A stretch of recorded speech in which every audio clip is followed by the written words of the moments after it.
Alright boys, welcome back to the channel. Today we're taking a look at the J-8F, arguably one of the most modern aircraft in War Thunder. This aircraft is a modernised interceptor, designed to take off and shoot down enemies at a long range. It's fitted with the very powerful Type 1492 radar system, which in many ways is the equivalent of the AN APG-66 found on the F-16. The catch, however boys, is that this plane was designed to use the PL-12 active radar homing missile. Now for balance reasons, this missile isn't in War Thunder, so the J-8F is lacking a lot of its bite. The radar in the 8F doesn't have an illuminator, so it can't even use the older PL-11, as that is a semi-active radar homing missile. But don't worry dear viewers, this plane is still armed with the PL-8 advanced infrared homing missiles. But the fact that we have an interceptor that has no long-range weapons, it is a little bit of a kick in the balls for the Chinese tech tree. Due to the lack of radar homing missiles, you are forced low and you basically have to scurry around the battlefield acting like a bit of a rat.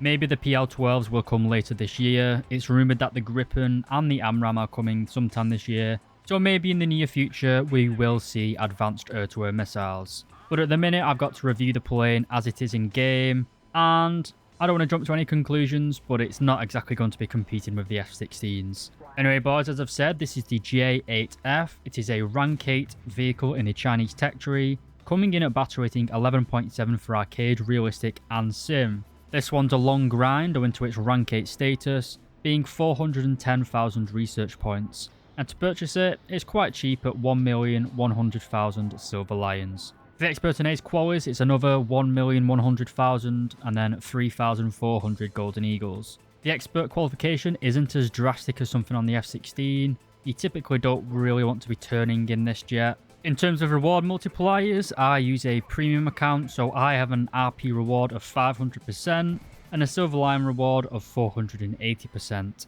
This is the same as the other Chinese rank 8, the F-16 MLU. They both have identical rewards, so neither is better than the other. So boys, is this plane worth grinding? Like a lot of things currently made in China, does it just look cool, but on the inside it's a bit crap? Well, I'll give you the answer to that and more right after the intro.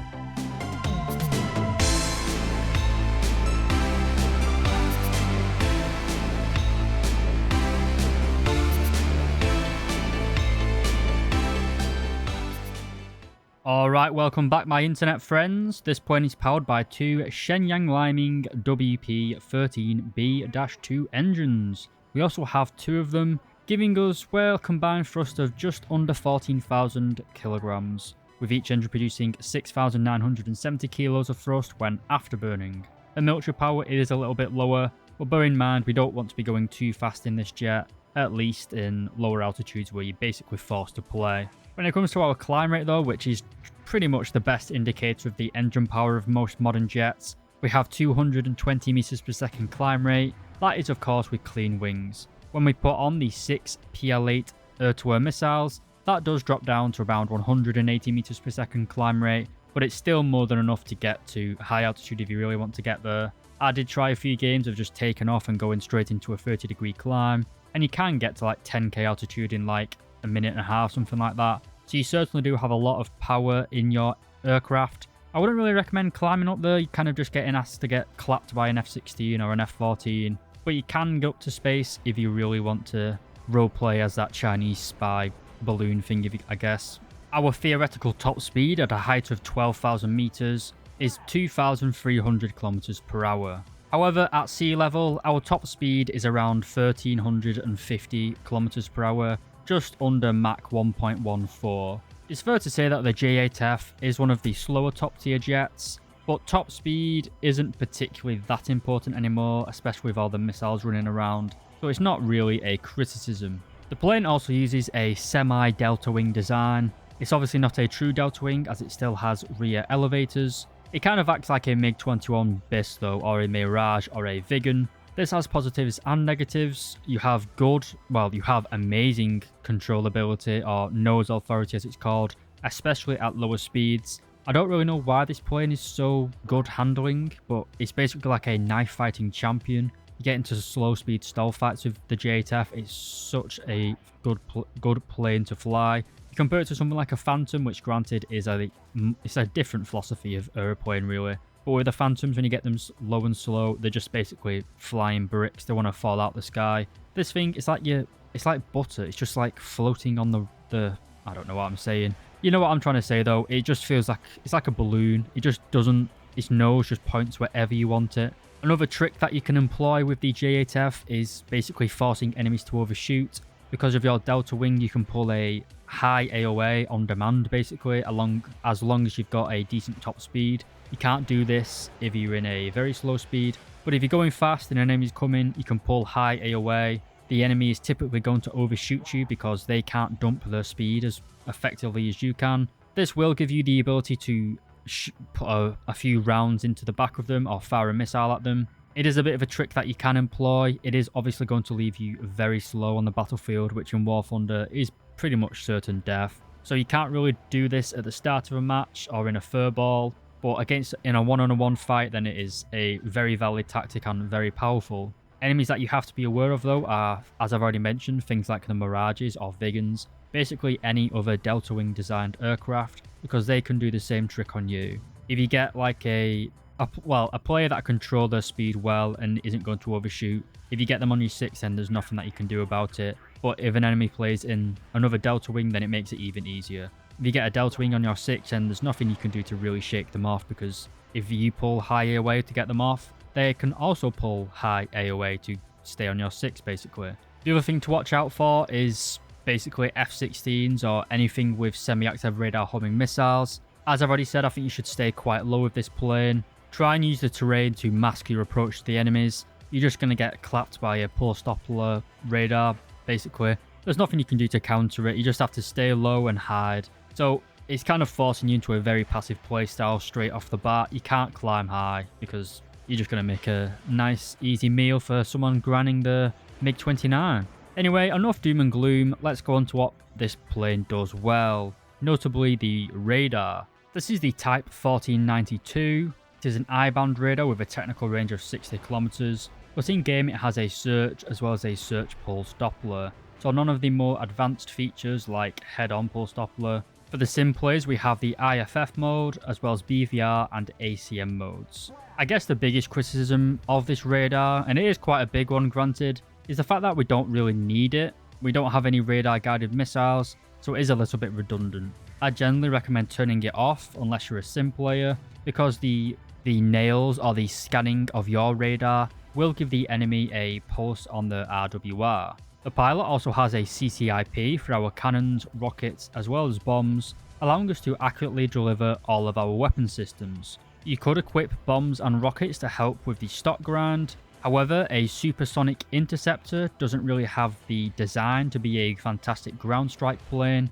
so I wouldn't recommend taking this into ground realistic battles, instead leaving that to the Q5s or the fantastic Chinese helicopters. The pilot also has a helmet mounted display. This allows us to slave our infrared guided missile seekers onto a target. We then come on to another disappointment in my opinion, and that is the main gun, the 23mm Type 23-3. Like the infamous 23mm cannon on Soviet planes, it has a very low muzzle velocity and is generally considered quite hard to aim. Luckily, we do have a radar gun sight, which allows us to get somewhat accurate shots onto an enemy target. We have several belts of ammunition available for this plane. Most of them contain either an armor-piercing incendiary or a high-explosive fragmentary incendiary tracer. We also have a stealth belt, which just lacks the tracer. We also have two different types of bombs available to drop.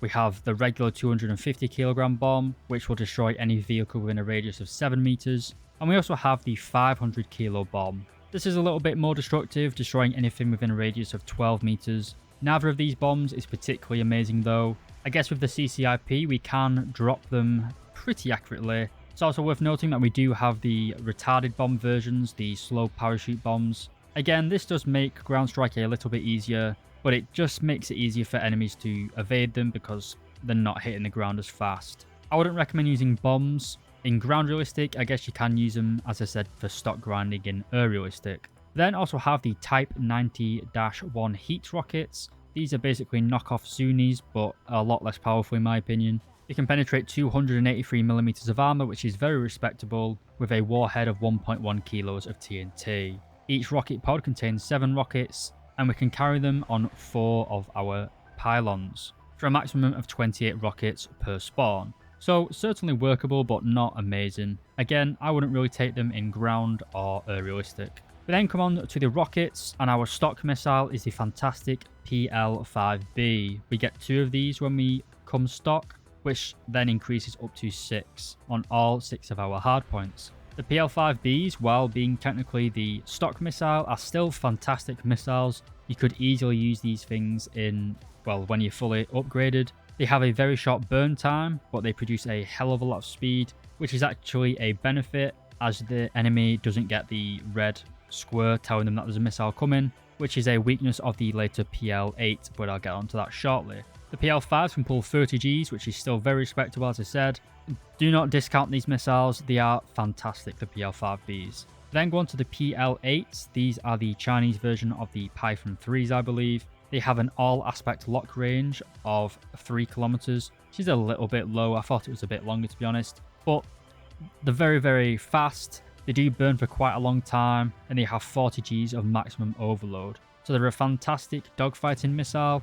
They aren't as short range as something like the R60Ms. They're a little bit more of a medium range IR missile. The weaknesses, though, is that they are very easily flared. So as good as they are only 1 click of the F key away from being completely countered, unless it's a big fat stupid F14 player who refuses to come off afterburner and just pops 1 flare. But against any player that has a brain cell, only 1 pop of the flare and it's completely countered the PL8. And that really is the major weakness of this plane. It's not that the performance is bad or it's a delta wing which lets it down. It's not that its top speed is even low. It's the fact that its main missile, as hyped as they were, they're just completely countered by a single press of a button. Whereas to counter radar missiles, you have to either notch or pop chaff, and even then it's not guaranteed for an enemy to evade that missile. Like the modern day rat who eats all of human garbage, the J-8F is fantastic for cleaning up the stragglers after the F-16s and MiG-29s have got their feed, basically. It's like the top tier planes, the F-16, the MiGs, they're like the lions, and the J-8F is like a hyena just fighting over the scraps. You can't really be an alpha male. Is that a non-cringe term anymore? I don't know. You just can't really make plays in the J-8F. You just, like I say, you're just cleaning up after the better planes, to be honest. I would go to say that the Chinese F-16 MLU is a much better top tier jet than the J-8F. Another W for the Taiwanese, I guess. Please don't ban me, China. So while the J-8F is a fun plane to fly, it's absolutely unbeatable in a one-on-one knife fight at close range. The sad thing is that those fights never happen. The missiles are easily flared. And without a semi-active radar homing missile, you're basically just toothless at the start to the midpoint of the match. While I would recommend this plane for anyone who genuinely loves jet combat because it is such good fun to fly when you get those knife fights. If you're a player that doesn't really have a lot of time and you kind of just want a good solid plane to have fun with at night, then this plane isn't for you. I'd go for the Chinese F-16 any day. It's a lot more reliable. It's got much better missiles. The F-16s at the minute are a little bit soulless to fly, but that's the way the meta is, and I don't think it's going to change for a while. Hey lads, if you made it this far into the video, then thank you so much for watching. I really do appreciate it. I have a whole load of other content on my channel, including tutorials and other vehicle reviews, so why not give them a watch, and if you like them, please do consider subscribing. Thanks again for watching though boys, I've been SAKO, and I'll see you in the next video.